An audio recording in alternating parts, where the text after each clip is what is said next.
So good day again, everyone. So today is we're going to install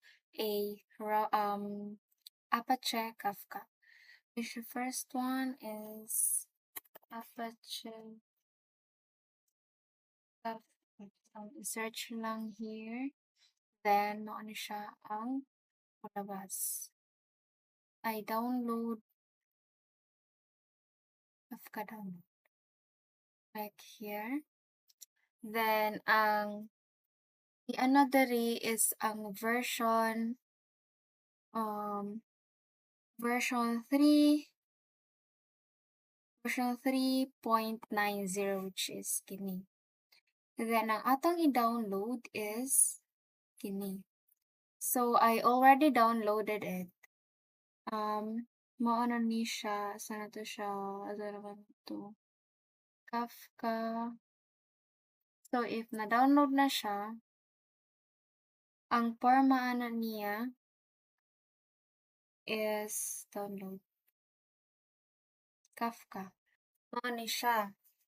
Then right click, extract all. So since na-extract naman ako siya, so i-cancel na lang ako siya. Then i-copy na ko siya. Then I will put it in the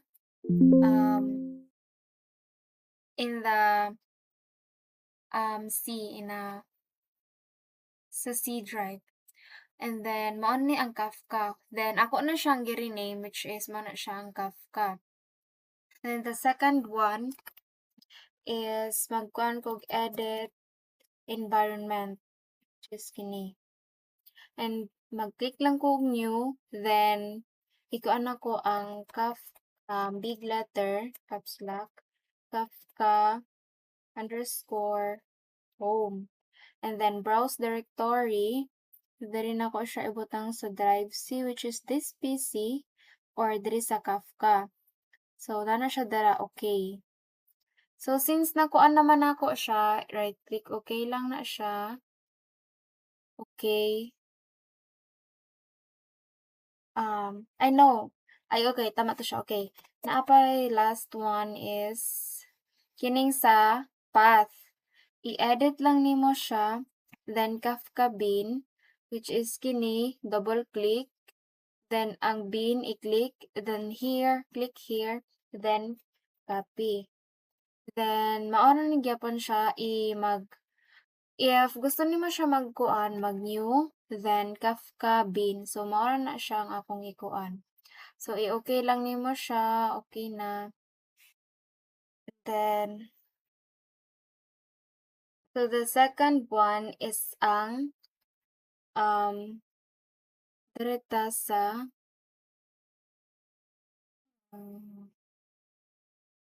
Kafka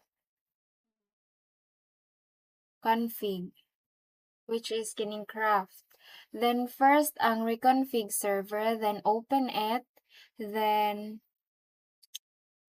find lang nato, X lang na siya, ang log basic. So mo ani siya. I already typed the command prompt, which is the C Kafka. Ano siya, Control S, then X, and the second one is server also. And also let's find the X. Let's find the log basic. So log basic mo na siya ay already na ko. Ano po na ko siya already na type. So mo na siya, and then control S. Kafka, which is this. Then command prompt. Then I already typed the mga ibang prompt na para madali ra. So first is kini. Copy lang na Control V.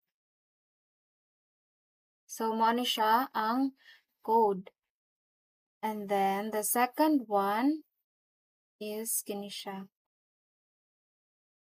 So gikapit na ko ang code, which is kini. Then mo na siya log directory na siya, nakabutang na siya sa Then the last part is here if wala siya error. So, muna na siya. Okay. Then, sabihin na pud ta sa kuan ni siya sa producer CMD. Wala na pud ko kuan diri. So, first is kini. I know, dili di siya sa producer, later pa dito siya. So, kini sa siya. Control C. Sa local host ni siya.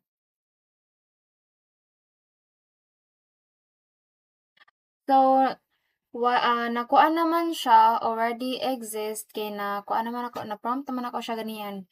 Unya na successfully na siya, mo na siyang already exist. So, actually, ang kuha na niya, unya, ay is successfully. Then, ayaw lang pag-matter ato kay na successfully naman siya. Dahil na po ito sa config. CMD. So, mao ni siya. Kato ng producer and consumer if mag-send na sila og mga messages. Control V. So, nana na siya. Ingana siya ang porma. While ano na po ta diri? CMD na po ta. CMD, then kini. Then, diri na po ta sa consumer or the receiver of that text. Para na siya. Para like, welcome to Kafka. Ano siya? Welcome. Welcome to Kafka. So, thank you for watching. So, thank you for watching, and that could be all. Thank you.